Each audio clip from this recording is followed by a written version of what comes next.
할렐루야. 아멘. 할렐루야. 아멘. 여러분, 누가 저에게 목사님 왜 기독교 신앙을 좋아합니까? 라고 물으면 목사니까 당연하죠 라는 그런 대답 말고, 예수님이 내 죄를 위해서 십자가에 달려 돌아가셨습니다 라는 그런 어떤 통속적인 대답 말고 조금 색다른 이유를 대라고 말씀한다면, 저는 기독교 신앙의 역설이 너무나도 매력적인 거예요.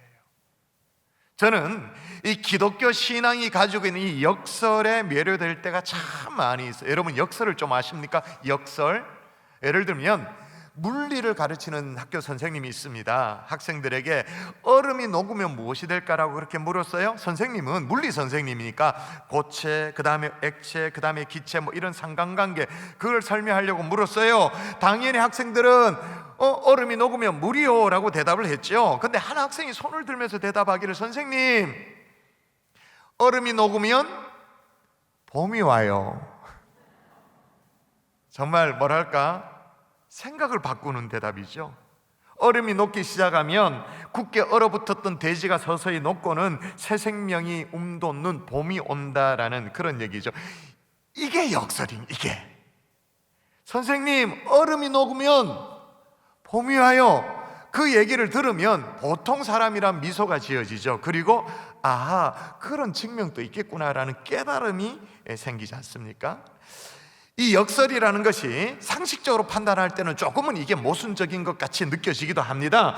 그런데 오히려 그 안에 들어가 보면 중요한 진리를 내포되고 있는 것, 그게 역설이라고 말하죠. 그래서 그런지 몰라도 성경은요, 역설이 상당히 많습니다. 자, 한번 대표적으로 마가복음 한번 볼까요? 마가복음 8장. 자, 누구든지 같이 읽습니다. 시작. 누구든지 자기 목숨을 구원하고자 하면 잃을 것이요, 누구든지 나와 복음을 위하여 자기 목숨을 잃으면 구원하리라. 아멘. 알고 보니까 이순신 장군보다 예수님이 먼저 이 말씀을 하셨네요. 이순신 장군이 뭐라고 말했죠? 필사 즉생, 필생 즉사. 그러니까 뭐예요? 죽기로 마음 먹으면 살 것이요, 살려고 마음 먹으면 반드시 죽는다. 아이고, 예수님이 먼저 원조였다니까요, 이순신 장군보다. 누가복음 14장에 또 이렇게 말합니다. 무릇 자기를 높이는 자는 낮아지겠고 자기를 낮추는 자는 높아지리라. 이 완전 반대가 되어지는, 그죠? 오늘 펼쳐든 이 고린도후서 12장에도 보면 내가 약한 그때 강함이다, 그렇게 말합니다. 여러분, 실은 기독교 신앙의 심볼이라고 말하는 이 십자가부터가 역설입니다. 여러분, 원래 십자가는 사형틀이잖아요. 그것도 아주 저주스러운, 로마 시대에 아주 몹쓸 그런 죄인들, 그 사람들을 잡아다가 수치스럽게 잡아 죽이는 거, 그게 사형틀이잖아요. 그런데 그런 십자가가 오늘날의 구원의 심볼이 되어진다? 역설이죠. 그런데 여러분, 기독교 신앙이 이게 생기면 이런 역설들이 다 이해가 됩니다. 왜 그러냐? 기독교 신앙은 과학을 뛰어넘어 초과학적이기 때문에 그래요. 이성을 뛰어넘어서 초이성적이기 때문에 그래요. 제가 초이성적이다라고 말했지 반이성적이라고 그렇게 말하지 않았습니다. 초이성적. 그래서 그런 것들이 내 속에 이렇게 들어오면, 쑥 들어오면, 마음에 쑥 들어오면 이게 이해가 돼버려요. 그래서 신앙의 눈이 떠지면, 그러기 전에는 이게 도저히 말도 안 되는 것들인데 그게 신앙이 생기면 다 이해가 되어지고 그게 믿어지는 일들이 벌어져요. 제가 자주 얘기했잖아요. 제가 이래 보여도 여기 경북대 생물학과를 나왔거든요. 정자 난자가 만나면 정자 난자가 만나야 생명체가 탄생된다라는 걸 한 학기 동안 발생학이라는 수업을 통해서 그걸 공부를 하고 레포트를 제출하고 그리고 기말 시험을 보고 공부를 한 사람이에요. 근데 제가 처녀가 알을 낳았다는 얘기를 내가 믿고 있어. 아이고야, 정자와 난자가 만나야 생명이 생긴다는 걸, 그거 나 지금 그걸 진리로 믿습니다. 믿어요. 근데 진짜 오리지널 처녀가 알을 낳았다는 이 예수님의 동정녀 탄생, 이것도 저는 믿어요. 그게 믿어져 버리는 거예요. 믿어지는 거예요. 오늘 본문의 사도 바울도 마찬가지예요. 예수를 그렇게 핍박했던 사람이잖아요. 예수 믿는 사람을 잡아 죽이려고 했던 사람이잖아요. 근데 희한하죠. 예수를 진짜 만나니까 완전히 뒤집어지는 거예요. 오히려 예수를 전하다가 자기가 예수 때문에 핍박을 당해, 모진 고난을 당해 막 두들겨 맞기도 하고, 참으로 역설이죠. 저도 마찬가지예요. 제가 참 예수를 믿을 때 저에게 처음 복음을 전해도 제 친구가 있는데, 제 친구가 얼마나 제가 모질게 못되게 했는지 지금 생각해 보면 참, 다시는 이 예수 예자 꺼내봐 막 가만 안 둔다. 막 절교를 선언할 정도로 진짜 못되게 그렇게 어떻게 하면 속을 뒤집어 놓을까 그런 걸 고민해가지고, 예수쟁이들 뭐 싫어하는 얘기들 막 이래가지고 막 얘기하고 막. 근데 우여곡절 끝에 그 친구가, 제가 몇 년 전에 얘기했죠, 세상을 떠났어요. 죽었어요. 친구가 죽자 그제서야 제가 하나님 앞으로 나오게 되어졌죠. 그리고 일평생 예수님을 전하며 지금 이렇게 살고 있는데, 제가 학창시절을 돌아보면 제가 평생을 이렇게 살 거라고 저는 생각도 못했어요. 제가 학창시절에 열심히 일기를 썼거든요. 일기를 거의 빠지지 않고 썼는데, 한 번씩 제가 이사를 하다가 옛날 일기장 막 이렇게 두꺼운 걸 가지고 이렇게 뚝 벗겨봤어요. 제가 깜짝 놀랐어요. 어떤 대목이 있었냐면, 그게 뭐 중학교 1학년 때인가 뭐 이렇게 일기장에 이렇게 보니까 그날이 석가탄신일이야. TV에 뭐 석가탄신일 기념 뭐 어떤 다큐멘터리 이런 게 있었는가 봐요. 그걸 보고는 제가 이제 일기를 쓰는데 마음에 울림거림이 있다. 왜 이렇게 감동이 되는가? 내가 석가모니를 증감해 살아야 될지도 모르겠다는 운명이다. 뭐 그렇게 일기를 적어놨더라고. 제가 그걸 보고 깜짝 놀라가지고, 야, 무슨 얘기를 하면 제가 이렇게 살 거라고는 제가 꿈에도 생각 못했다 그 말이에요. 여러분, 이처럼 기독교 신앙에는요 놀라운 역설이 있어요. 그래서 오늘 본문에는 이걸 아주 독특한 수사학적 구조로 소개하는데 뭐라고 말하냐면, 뭐뭐 하는 것 같으나 뭐뭐 한 자요, 뭐뭐 하는 자 같으나 뭐뭐 한 자요 라는 역전을 얘기해요. 사고의 어떤 전환을 얘기해요. 아하, 어떤 깨달음을 표현하는 그런 얘기를 해요. 오늘 본문에 7가지 역설이 나옵니다. 이 역설을 함께 살피면서 기독교 신앙의 진짜 모미가 어떤 것인지 깨달아 아는 하나님의 종들 될 수 있기를 주 예수 이름으로 축원합니다. 아멘. 축원합니다. 아멘. 여러분, 세상 사람들은 종종 우리에게 그런 얘기를 하죠. 아니, 도대체 예수 믿는 사람들, 예수쟁이들 무슨 낙으로 예수 믿는지 잘 모르겠다 그렇게 얘기해요. 아니, 자기 생각으로 이해가 안 되니까 그렇게 말할 수밖에 없죠. 그럼 물어보십시다. 오늘 3부 예배 나온 여러분, 우리가 무슨 바보입니까? 우리가 무슨 바보 천치예요? 아무 이유도 없는데 주일 아침에 이래 나와가지고, 그것도 코로나 한가운데 우리 바보입니까 우리가? 오늘 본문에 바울도 로마 시민권자였어요. 얼마나 자랑스러운지 몰라요. 거기다 가말리엘 문화, 그러니까 오늘날로 말하면 스카이대학 나왔다, 서울대 나왔다 그 말인 거예요. 명문 가문이었어요. 사회적 지위가 있어요. 근데 그 모든 것들을 포기하고 예수님을 따르기로 마음을 결정합니다. 어떻게 보면 예수님을 믿기 전에 보다 믿고 난 이후가 훨씬 더 초라해 보여 사실. 그럼 바울이 바보입니까? 다 이유가 있죠. 근데 그 이유를 오늘 본문에 바울이 설명하는데 그게 다 역설이에요. 그래서 제가 기독교 신앙을 좋아하는 이유가 바울과 똑같아, 역설인 거예요. 이 역설을 함께 살피면서 기독교 신앙의 깊이를 조금이라도 더 이해해 나가는 하나님의 백성들 될 수 있기를 주 예수 이름으로 축원합니다. 아멘. 오늘 새 가족들도 좀 오셨는데, 예수쟁이들 믿음이 저런 거구나, 조금이라도 이해할 수 있는 복된 주일 아침 될 수 있기를 주 예수 이름으로 축원합니다. 아멘. 자, 첫 번째 역설이 뭐냐? 따라 하십시다. 속이는 자 같으나, 속이는 자 같으나, 속이는 자 같으나, 속이는 자 같으나, 참된 자. 참된 자. 자, 첫 번째 역설은 진리의 역설이에요. 자, 오늘 본문 그대로 말씀 그대로 읽어보십시다. 성경입니다. 시작. 영광과 욕됨으로 그러하였으며 악한 이름과 아름다운 이름으로 그러했느니라. 우리는 속이는 자 같으나 참되고. 자, 여기 보니까 뭐뭐 한 자 같으나, 이 수사학적 표현이거든요. 그런 구조예요. 뭐뭐 한 자 같으나 뭐뭐 하고, 영어로 말하면 as 뭐뭐, 그리고 그 다음에 yet, 그리고 딱 표현해 나오죠. 당시에 바울은요 많은 사람들의 속이는 자라고 오해를 받긴 했었어요. 영어 성경에도 보면 deceiver라고 나오는데 협작꾼 이런 뜻이에요. 사기꾼 뭐 이런 얘기예요. 실제로 사람들이 바울을 뭐라고 불렀는가, 성경에 기록된 대로를 제가 소개해드리면, 성경에 기록된 대로 일단은 보면 우리가 보니, 사람들이 얘기합니다. 우리가 보니 이 사람은 전염병 같은 자라. 그러니까 요즘 말로 말하면 연병, 코로나네, 어이구 오미크론, 그렇게 천대받던 바울이었다라는 거예요. 오늘날 많은 사람들이 우리를 그렇게 오해하죠. 예를 들면 하나님에 대해서 우리가 언급을 합니다. 이렇게 언급을 하면 하나님이 어디 있냐고 그렇게 막 대듭니다. 예수님 탄생 이런 얘기를 하면, 하나님의 아들 구세주가 이 땅에 오셨다 그렇게 말하면, 어떻게 하나님이 신이 인간이 되냐, 말도 아닌 소리 하지 마라 그렇게 말합니다. 천국을 우리가 증거합니다. 그러면 니 가봤나 봤나, 그 천국 따위는 상상의 산물에 불과하다 그렇게 말하면서 우리를 조롱을 해요. 그러면서 복음을 증거한 우리를 사기꾼 비슷하게 그렇게 취급합니다. 가까이 하면 못 쓸 사람, 저런 사람, 순 거짓말쟁이, 이렇게 멀리해요. 오늘 이 자리에 계신 분들, 여러분이 과거에 예수 믿기 전에, 과거에 예수 믿는 사람들을 그렇게 취급했었죠? 새빨간 거짓말, 대답도 안 하네.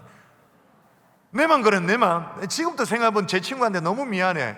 그 죽은 제 친구한테 복음을 전하는데 얼마나 못되게 얘기를 하려고 아주 기분 나쁘게 느껴질 만한 그런 단어만 생각해가지고 이렇게 막 속 뒤집어 놓는 그런 얘기. 웃기는 소리 하지 마라. 어디에 예수가 어디냐, 막 그렇게 막 했어요. 내만 그랬나? 내만 나쁜 놈이가? 여러분도 예전에 다 그랬잖아요. 10분 시침 뚝 떼고 앉아 계시지만 다 그랬잖아요, 그죠? 그런데 좋아요. 그렇게 진리를 거부하면서 정작 자신은 인생의 진리를 잘 아는가? 다 잘 알아서 복음의 어떤 진리를 거부하는가? 그건 또 천만에.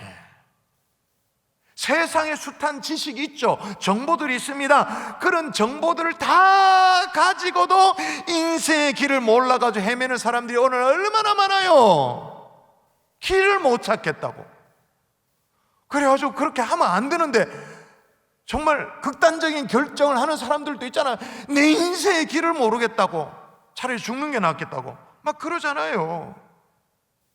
우주의 만물이 어떻게 생겼는지, 우리 인생이 어디에서 왔고 어디로 가는지, 그냥 바쁘게 사니까 그거 다 덮어도 그냥 다 그런 거 묻지 마, 그런 거 싫어, 그 덮어두고 있다 인생의 아주 결정적인 순간에 보면 그 질문에 딱 직면해야 돼. 절대적인 질문을 딱 직면하면 한마디 대답도 못 찾아요. 그래요. 그런데 이 절대적인 질문에 딱 직면해서 정직했던 사람이 있어요. 그걸 외면했지 않는 사람이 있었어요. 이어령 명예 교수님. 여러분, 이어령 교수님 아시죠? 소설가이고 문학가고 또 작가이고 평론가이고 또 초대 문화부 장관을 역임했고 우리나라 지금 또 생존하는 대표적인 지성인 다 심볼이잖아요. 스스로 나는 무신론자다, 하나님 인정하지 않는다, 그렇게 말했던 사람이에요. 그런데 이 이어령 교수님이 두 가지 문제로, 이 절대적인 문제 앞에 이 지성의 세계에서 영성의 세계로, 이 신앙의 세계로 옮겨갔다고 그에 져서 지성과 영성의 만남이라는 그런 책에서 고백하죠. 다시 말해서 내가 회심하게 되었다라고 그렇게 고백합니다. 두 가지 이유로 얘기하는데 첫 번째는 뭐냐? 원초적인 고독 때문이다, 그렇게 말합니다. 본인이 그렇게 신봉했던 그 문화, 지성, 이건 본인이 생각하기에는 거의 신적인 존재예요, 자기한테는. 근데 그 어떤 것들로도 채울 수 없는 우리 속에 원초적인 공허가 있더라는 거예요. 이게 있더라는 거예요. 진리를 아는 것 같은데 진리를 몰라.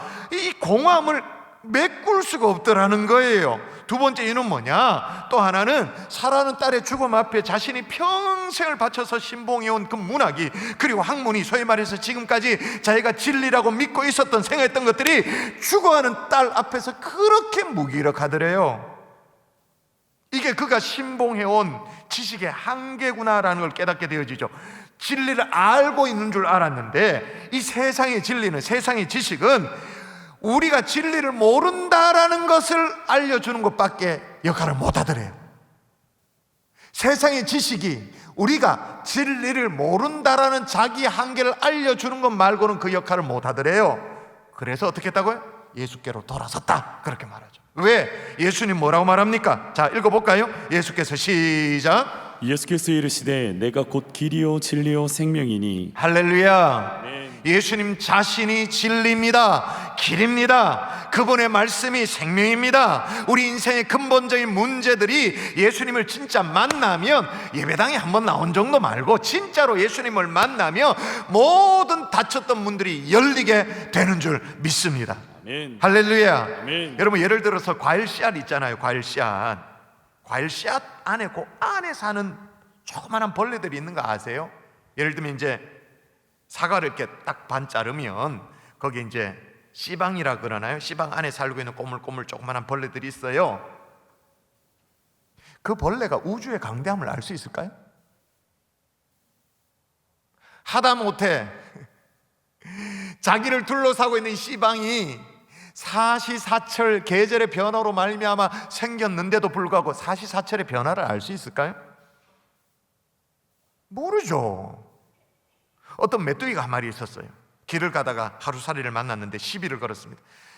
그렇잖아도 기분이 안 좋은 이 하루살이가 메뚜기한테 실컷 욕을 해대니까 이 메뚜기가 열을 받잖아요. 그래서 하루살이는 뭐 끼껏 해봐야 뭐 아무것도 아니니까 시컷 두들겨 팼대요. 집에 돌아간 이 하루살이가 억울해가지고는 형 하루살이에게 복수를 해달라고 얘기를 하니까 형이 막 의기투합해가지고 주변에 있는 하루살이 막 다 모아가지고 5,000마리의 하루살이를 모아가지고 복수혈전을 벌였답니다. 1대 5,000 이렇게 되어졌어요. 아무리 메뚜기라 할지라도 5,000은 이게 감당이 좀 어렵겠다 싶었는가 봐요. 그래서 이 1대 5,000은 승부에 가망성이 없다고 판단하는 이 메뚜기가 완전 뭐랄까요, 회심의 한 방을 확 날립니다. 하루살이에게 뭐라고요? 결투를 내일로 미루자. 끝. 그냥 내일이 없는 하루살이에게 결투를 내일로 미루자. 완전 결정타를 얻어맞게 되어집니다. 마찬가지예요. 믿지 않는 자에게는 우리가 다 속이는 자처럼 보입니다. 사기꾼 비스무리해 보여요. 왜냐하면 자기를 속이는 아무리 파봐도 없는 것을 자꾸 우리가 얘기하니까 인생의 방향에 대해서 얘기하고 진리를 얘기하고 어떤 존재론적 문제에 대해서 해답을 제시하고 영혼의 문제에서 자꾸 얘기를 하니까 저거 사기꾼 아이가 그런 생각이 좀 들어요. 그러나 여러분, 우리는 어떤 사람인가? 바울이 증가한 그대로, 성경 그대로를 다시 한번 읽도록 하십시다. 우리는 시작. 우리는 속이는 자 같으나 뭐 하다고요? 참된 줄 믿습니다. 아멘. 왜 그래요? 왜? 길 되시고 진리 되시고 생명 되시는 예수님이 우리 안에 계시기 때문에. 우리가 뭐 잘나서가 아니에요. 우리에게 이유가 있는 게 아니에요. 길 되시고 생명 되시고 진리 되시는 예수님이 우리 안에 계시기 때문에 우리는 속이는 자처럼 보일 수는 있지만 참된 줄 믿습니다. 아멘. 이게 첫 번째 역설, 진리의 역설이에요. 두 번째 역설 볼까요? 무명한 자 같으나 유명한 자. 두 번째 역설은 유명의 역설이에요. 여러분, 지금이야 사도 바울 그러면 교회가 정말 사도로 인정하고 친송하고 그렇게 합니다만은 그 당시만 해도 별 볼 일 없는 사람이었잖아요. 그러나 바울은 뭐라고 말하냐면 본문에 이렇게 말해요. 무명한 자 같으나 유명한. 여기도 보면 구조가 영어로 보면 더 분명합니다. as 뭐뭐, yet 뭐뭐 이렇게 딱 나오죠.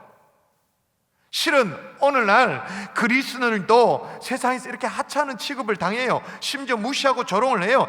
아이고 예수쟁이들 그러면서 심지어 막 혐오스러워까지 그렇게 하죠. 그런데 바울은 뭐라고 무명한 자 같으나 유명한 자다 그렇게 뭘 근거로 이렇게 얘기하는가? 자, 여러분 제 질문에 대답해 보십시다. 지금 유명함을 얘기하는데 이 유명함의 척도가 뭐죠? 뭘 가지고 유명하다 아니다 그렇게 말할 수 있죠. 그 척도가 뭐죠? 얼마나 많이 알려졌는가? 얼마나 널리 알려졌는가? 그것도 중요하겠죠. 근데 그보다 더 중요한 건 뭐예요? 얼마나 오랫동안 알려졌는가? 동의하십니까? 고개가 끄덕이십니까? 여러분 잠깐 반짝 빛나다가 싹 사그라지기를 원하세요? 야, 그것처럼 험한 게 어디 있습니까? 잠시 잠깐 탁 빛나고 없어지고. 비눗방울 보면 그렇잖아요. 비눗방울. 아이들이 완전히 인기 짱이잖아요. 뭐 어린이날 이럴 때 보면, 놀이동산 이런 데 보면 비눗방울 그래가지고 후 불면 막 비눗방울이 막 영롱하게 확 날아다니잖아요. 막 그러면 이제 햇빛까지 받으면 이게 막 무지개 빛깔 막 되어지고, 그러면 애들이 좋다고 발짝발짝 뛰면서 깡총깡총 뛰면 막 따라가고 그러잖아요. 비눗방울 따라가요. 5초를 못 갑니다. 5초. 어떻게 됩니까? 금방 펑 터지죠. 세상의 유명세가 이 비눗방울 같다, 그 말인 거예요. 제가 한번 테스트 해볼까요? 진짜가 한번 테스트 해볼까요? 여러분, 금년에 노벨상 수상식이 오는 금요일입니다. 뭐 공식적인 수상식이 그렇단 말이에요. 얼마 전에 이제 우리나라 소록도라는 섬에서 한생병자들을 이렇게 돌보는 섬이지 않습니까? 소록도라는 섬에서 무려 40년 동안 봉사해왔던 오스트리아 간호사가 있습니다. 2명 있어요. 마리안느라는 간호사가 있고 마가렛이라는 간호사인 이 두 사람이 2021년 국제 간호 대상을 수상을 했어요. 정말 감사한 일이죠. 정말 그 한센병자들과 함께 동고동락하며 희생하면서 헌신했던 이 두 간호사를 치하하면서 국제 간호 대상을 받았죠. 그래서 전라남도에서 이 2명의 간호사를 국제 대상 수상과 함께 이제 뭐 올해는 지나갔으니까 안 될 거고 내년 노벨 평화상 후보자로 이제 추천한다, 뭐 그렇게 하고 있어요. 그러니까 물론 한국인이면 좋겠습니다만 한국인이 아니다 할지라도 한국 땅에서 봉사한 이런 분들이 노벨상 후보가 되어진다, 실제로 노벨상을 수상하게 되어진다, 진짜 영예스러운 일이죠, 진짜로. 근데 그렇게 영예스러운 건데 말이에요. 여러분, 작년 노벨 수상자를 기억하십니까? 바로 모르잖아, 아무도. 아니, 노벨 다른 상은 몰라도 그래도 좀 중요한 노벨 평화상 수상자를 아십니까? 시사의 밝은 분 제외하고는 거의 모를 거예요. 그러면 하나 더 물어볼게요. 혹시 그럼 재작년 노벨상 수상자를 기억하십니까? 더 모르죠. 제 아무리 노벨상이라 할지라도 잠시 기억되고 잊혀지는 거예요. 그러므로 진짜로 유명한 것은 세상에서 기억되는 것이 아니라 하나님 나라에 기억되어지는 것인 줄 믿습니다. 아멘. 하나님이 기억해 주시. 왜냐?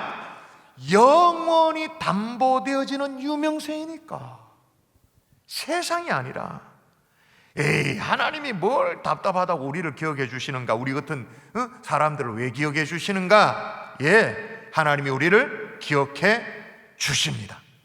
목사의 설교가 아니라 말씀을 보세요. 하나님 말씀 같이 내가 시작. 내가 그 이름을 생명책에서 결코 지우지 아니하고 그 이름을 내 아버지 앞과 그의 천사들 앞에서 시인하리라. 오늘 뭐 영어로 좀 성경 읽는 김에 계속 보도록 하십시다. I will confess his name. 그렇게 나와. confess라는 이 confess가 뭐냐? 시인하다, 고백하다. 그러니까 예수님이 하나님 아버지 앞에서 그의 사자들 앞에서 우리를 고백하다, 우리를 시인하다. 아니, 우리 주제에 어떻게 이게 가능하죠? 어떻게 기억되어질 뿐만 아니라 이 고백이 시인이 되어지느냐? 그 이유가 뭐라고 말하냐면 우리의 이름이 어디에 기록되어 있기 때문에? 생명책에 기록되어 있기 때문에. 우리의 이름이 하나님 보좌 앞에 있는 생명책에 기록되어 있기 때문에 하나님이 우리를 시인해버리는 거예요. 인정해버리는 거예요. 오늘 예배당에 초대되어서 나온 분들이 좀 계시는데 우리 성도들이 여러분을 자꾸 이렇게 초대하는 이유가 뭘까요?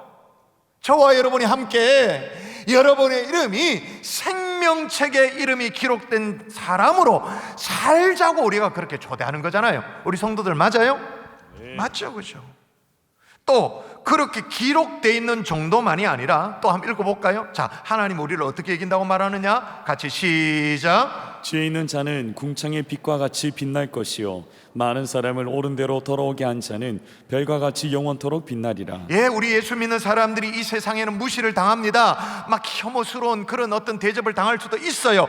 그러나 하나님 나라에서는 어떻게 인정받느냐? 궁창의 빛과 같이, 별과 같이 영원토록 빛나는 존재로 인정받게 되어진다라는 거예요. 아멘. 이 땅에 연약한 사람들이 있죠. 보잘것없는 사람이 있어요. 참 가난하고 지지리도 복도 없이 그렇게 사는 사람도 있을 수 있어요. 정말 연약한, 누구도 거들떠 보지 않는 그런 성도들이 있어요. 그런다 할지라도 하나님 나라에서는 이 땅의 어떤 슈퍼스타보다 더 빛나는 사람을 우리를 인정해 주시는 줄 믿습니다. 아멘. 그것도 영원히. 그러니까 누가 진짜 유명한 사람인지 아닌지 장차 최후의 심판대 앞에 우리가 딱 설 때 이게 판명이 날 거예요. 아마 그때 막 대역전이 일어날 거야. 이 땅에서 사람들의 막 주목을 받던 사람들, 좀 좋았지만, 주목받을 때는 좋았습니다만, 하나님이 너 누구? 나 너 모른다. 끝이야 그냥. 이 땅에서 좀 연약하고 부족했다 할지라도 정말 그날에 주님께서 하나님의 사자 앞에서 저와 여러분을 우리 주님이 시인해 주시고 내 사랑하는 아들아, 내 사랑하는 딸아 인정해 주시는, 영원토록 하나님 앞에서 유명한 자로 살 수 있기를 주 예수의 이름으로 축원합니다. 아멘. 이게 유명의 역설이에요. 세 번째 볼까요? 죽은 자 같으나 산 자. 세 번째 역설은 영생의 역설이에요. 오늘 바울은요, 복음을 전파하다가 죽임을 당할 뻔한 적이 많았거든요. 그래서 항상 죽음이 따라다니는 것 같은 그런 느낌이었어요, 바울에게는. 한 번은 루스드라에 가서 복음을 전하는데 돌에 맞아가 막 쓰러져 가지고는 사람들이 그가 죽은 줄 알고 성 밖에 꺼다 그냥 버리려고 하고 그런 경험도 있었어요. 그런데 바울이 뭐라고 말하냐? 자, 무명한 자 같으나, 거기서부터 읽어볼까요? 자, 시작. 무명한 자 같으나 유명한 자요, 죽은 자 같으나 보라 우리가 살아있고. 예, 여기도 보십시오. as 뭐뭐라고 나오고 그 다음에 yet 그렇게 나오죠. 죽은 자 같으나 보라 우리가 살아있고 라고 말하는데, 여기에 살아있고라는 이 말은 우리가 영원히 안 죽는다 그 말은 아니에요. 생로병사를 초월한다 그 말은 아니에요. 이 살아있고라는 이 말은 차원이 다른 영원한 삶을 산다 그 말인 거예요. 그래서 예수님도 우리에게 뭐라고 말씀하셨냐면 정말 소망이 되어질 말씀이죠. 예수께서 이르시되 나는 부활이요 생명이니 나를 믿는 자는 죽어도 살겠고 무릇 살아서 나를 믿는 자는 영원히 죽지 아니하니니 이것을 내가 믿느냐? 성도들 대답하세요. 우리 주님 말해요. 이것을 네가 믿느냐? 아멘이시죠. 여기서 중요한 부분이 이거예요. 무릇 살아서 나를 믿는 자는 영원히 죽는다고 그럽니까? 안 죽는다고 말합니까? 영원히 죽지 아니하리라. 이 말은 차원이 다른 영원한 삶을 약속해 주신다 그 말이에요. 그래서 여러분, 그리스도는요, 우리 예수 믿는 사람들 이 땅에 살아가는 동안 두렵지가 않아요. 물론 그 순간을 닥치면 걱정도 하고 염려도 합니다. 근데 세상이 이해할 수 없는 담대함이 있어요. 이 게임이 안 돼 이게. 여러분, 오늘 제가 지성인 얘기를 했습니다마는 우리 이어령 교수님도 얘기했습니다만 20세기에 유럽의 대표적인 두 지성인이 있었습니다. 하나는 프랑스의 실존주의 철학가 사르트르가 한 명 있었고요. 또 하나는 독일의 신학자 보네포 목사님 계셨습니다. 사르트르는 평소에 하나님의 존재를 부인해, 하나님이 어딘? 그 말도 안 된다. 하나님의 존재를 부인하고 인간의 자유를 막 주장했어요. 그러니까 막 젊은이들이 막 열광하는 거예요. 이게 20세기니까 지금부터 100년 전이라고 생각해봐요. 그러니까 사르트르 그러면 막 그 유럽이라면 그 당시엔 전 세계 아니겠습니까? 전 세계가 지성의 어떤 심볼로 큰 스스로였던 그 사르트르가 하나님의 존재를 부인하고 젊은이들에게 어떻게 해요? 자유를 얘기하는데 지금 우리말로 말하면 네 하고 싶은 대로 살아보라, 마음대로 육체의 향연을 즐기며 살아라, 이렇게 얘기하고 부추겼던 거예요. 그러니까 막 젊은이들이 막 열광을 하죠. 그랬는데 정작 이 사르트르가 말년에는 폐수종으로 입원을 해요. 병원에 입원을 하고 죽음 앞에 벌벌벌벌벌벌벌벌벌 그럼 막 발악을 해. 자기를 케어해주는 이 간호사와 의사에게 막 행패를 부리고 심지어는 병문안 사람들한테 막 고함을 지르고 난리를 쳐요. 그러니까 끝이 너무 비참한 거예요. 너무 비참한 모습으로 죽어가게 되어졌는데, 그때 신문에 대서특필하기를, 신문이 뭐라고 기사를 냈냐면 헤드라인이 이렇습니다. 사르트르의 만료가 그렇게 비참했던 이유는 사르트르에게 돌아갈 고향이 없었기 때문이다. 자유를 얘기할 때는 좋았는데 마음대로 살아라 얘기할 때는 사람들의 인기를 얻고 막 젊은이들 환호하고 그럴 땐 좋았는데 정작 자기 인생의 마지막이 다가오니 어떻게 해요? 사르트르의 만료가 그렇게 비참했던 이유는 사르트르에게 돌아갈 고향이 없었기 때문이다. 반면에 보네포 목사님은 나치 수용소에 갇혔습니다. 나치에 저항했던 목사님이잖아요. 수용소에 갇혔어요. 어느 날 간수가 문을 두드려요. 직감적으로 알겠더래요. 어떤 그런 느낌이 있잖아요. 그날이 그날이라는, 사형이 집행되어지는 날은 알겠더래요. 그래서 이제 동료들에게 마지막 인사를 합니다. 동지 여러분, 이제 나에게 죽음이 찾아왔습니다. 그러나 기억하십시오. 이것이 마지막이 아니고 시작입니다. 주님께서 나를 위해서 예비하신 하나님의 집에서 만날 때까지 편안하시기를 바랍니다. 달라요, 달라. 오늘 이 자리에 계신 성도 여러분, 부디 저와 여러분이 죽은 자로 이 땅을 사는 것이 아니라 산 자로 영생의 축복을 누리며 살아갈 수 있기를 주 예수의 이름으로 축원합니다. 그래서 실제로 육체의 죽음이 온다 할지라도, 진짜 그게 어떤 죽음의 그림자가 엄습해 온다 할지라도 담대하게 믿음을 가지고 품위를 지키면서 두려워하지 않고. 여러분, 유정란과 무정란의 차이를 아십니까?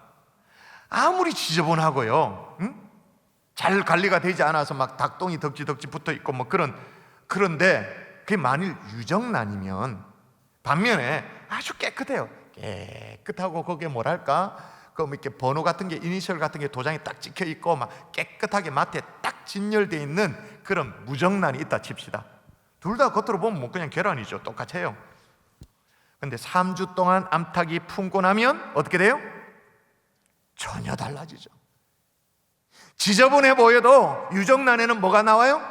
뿅아리가 나와요. 근데 깨끗해요. 아주 깔끔해요. 마트에 아주 깨끗하게 진열되어 있는 이 무정란 3주 품었는데 소식이 없어.